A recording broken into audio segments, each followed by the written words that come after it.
Nëse ndiheni të ngecur, nëse ëndrat tuaja duken larg dhe nuk e dini pse, ka të ngjarë që përgjigjja të mos jetë tek ju, por tek vetë shtëpia juaj. Ka 5 gjëra që shumica e njerëzve i mbajnë pa e ditur, dhe secila prej tyre bllokon energjinë dhe rrjedhjen e mundësive në jetën tuaj. Sot do t'i zbulojmë te 5-ta, dhe e fundit, më besoni, është ajo që askush nuk e pret, dhe pothuajse të gjithë e kanë pikërisht tani në shtëpi. Qëndroni deri në fund, sepse vetëm pika e fundit mund të jetë ajo që po ju mban të ngecur, më shumë se gjithçka tjetër. Pika e parë, sende dhe rroba të personave që nuk janë më mes nesh. Kjo është ndoshta pika më e ndjeshme nga të gjitha, por edhe më e fuqishmja. Mbajtja e sendeve apo rrobave të njerëzve që nuk janë më mes nesh krijon një lidhje energjetike me të kaluarën, që pengon rrjedhjen e energjisë së re në jetën tuaj. Kujtimet duhet të ruhen në zemër, jo në sende fizike që mbartin energji të ngurtësuar. Pse ndodh kjo? Sendet e tilla mbartin energjinë e korave të shkuara. Nëse i mbani në hapësirën e përditshme, ju lidhin vazhdimisht me energjinë e vdekur, duke ju penguar të përqendroni në të tashmen dhe të ardhmen. Krijojnë një lidhje emocionale që ju ban peng, duke ju bërë të ndjeni të ngecur në dhimbjen e humbjes. Çfarë të bëni? Gjeni një moment të qetë dhe pyetni veten sinqerisht: a më ndihmojnë këto objekte të përparoj, apo më mbajnë peng në të kaluarën? Nëse ka sende me domethënie të veçantë, mund t'i bani disa në një vend të caktuar, jo si pjesë të përditshmërisë. Largoni pjesën tjetër me mirënjohje. Falenderoni në heshtje për rolin që kanë luajtur dhe dhurojini ose vendoseni larg. Kujtimet më të çmuara nuk gjenden në sende, gjenden në zemrën dhe mendjen tuaj. Kur i lironi këto objekte, i hapni rrugën mundësive të reja dhe rritjes personale. Pika 2. Gjëra të thyera. A keni vënë re ndonjëherë sa shpesh kalojmë pranë një vaze të thyer, apo një pasqyre të krisur, pa vënë re fare? Ja, pikërisht ky është problemi. Pajisjet e kuzhinës të thyera, objektet dekorative të dëmtuara, pikturat me kornizë të plasaritur, të gjithë këto krijojnë një midis të ngarkuar energjetikisht, edhe pse ne mësohemi me to pa i vënë re.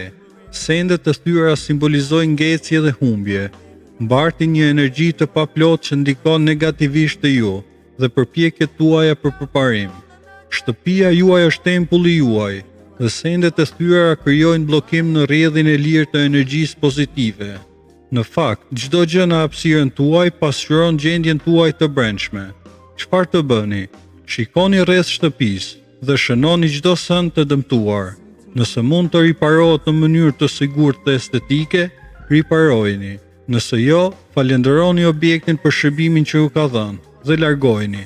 Rezultati: një energji më harmonike, ndjenjë çlirimi dhe një shtëpi që përcjell qetësi në vend të ngecjes. Pika 3. Rroba që nuk i përdorni më. Hapni garderobën tuaj tani në mendje. Sa prej tyre nuk i keni veshur në 12 muajt e fundit? Rroba të vjetra, të dëmtuara, ose ato që nuk përputhen më me ju, mbartin ngarkesë emocionale të lidhur me të kaluarën dhe pengojnë rritjen tuaj të tanishme. Kur garderoba është e mbushur me gjëra të panevojshme, krijojnë ngecje energjetike dhe sipas parimit të bollokut, mbajtja e sendeve të panevojshme krijon një mendësi mungese, jo bolloku. Çfarë të bëni? Shfletoni garderobën, pyetni veten për çdo send: a kam veshur këtë gjatë vitit të fundit? Ndajini në 3 grupe, për t'i mbajtur, për t'i dhuruar, për t'i cikluar, dhe veproni menjëherë, pa i lënë të grumbullohen sërish. Rezultati: lehtësi dhe freski në hapësirë, energji që rrjedh më lirshëm dhe ndjesi organizimi në jetën e përditshme. Pika 4. Këpucë të pista ose të konsumuara.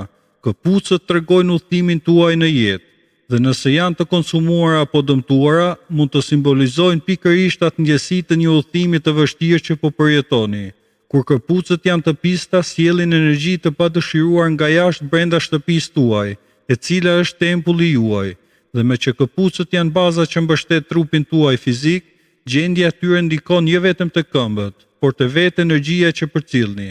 Çfarë të bëni? Krijoni zakonin t'i pastroni menjëherë pasi ktheheni në shtëpi. Nëse janë shumë të konsumuara, zëvendësojeni me një palë që u mbështet realisht. Mbajini të rregulluara pranderës. jo të hedhura rastësisht. Rezultati, një rrugë më e qetë dhe mbështetur në jetë, si dhe një kujdes ndaj vetes që reflektohet në qëndrimin e në shëndetin tuaj mendor. Pika 5 dhe finalja, veç rregullimi. Dhe ja pika që ju premtova, ajo që po thuaj se askush nuk e shes si problem, sepse është kudo. Nuk është vetëm çështje estetike, që rregullimi bllokon rrjedhjen e lirë të energjisë, krijon stres dhe ndjesi ngecje. Mjedisi i ngarkuar shpesh pasqyron dhe përforcon një gjendje mendore të shpërqendruar. Kur hapësia është e çrregullt, ndjeni të mbi ngarkuar, dhe kjo ndikon direkt te produktiviteti dhe mendimarrja juaj. Çfarë të bëni? Filloni duke hequr sendet e panevojshme dhe duke vendosur gjithçka në vendin e vet. Çdo send duhet të ketë një qëllim dhe një vend të caktuar. Hapni dritaret për ajër dhe dritë natyrale. Përdorni aroma natyrale si livando ose agrume. Bëni shtratin çdo mëngjes, një zakon i vogël me efekt të madh. Trajtojeni shtëpinë tuaj si një tempull, jo thjesht si një vend për të fjetur. Rezultati, qartësi mendore, harmoni dhe një rrjedhë energjie që përmirëson marrëdhëniet, punën dhe mirëqenien tuaj të përgjithshme. 5 gjëra të thjeshta, por secila prej tyre ka fuqinë të çlirojë hapësirën tuaj dhe të hap rrugë për atë që doni realisht të tërhiqni në jetën tuaj. Nuk është fjala për luks apo për sosmëri, është fjala për energji, dhe harmonia fillon pikërisht nga shtëpia juaj. Provojeni vetë dhe shikoni ndryshimin.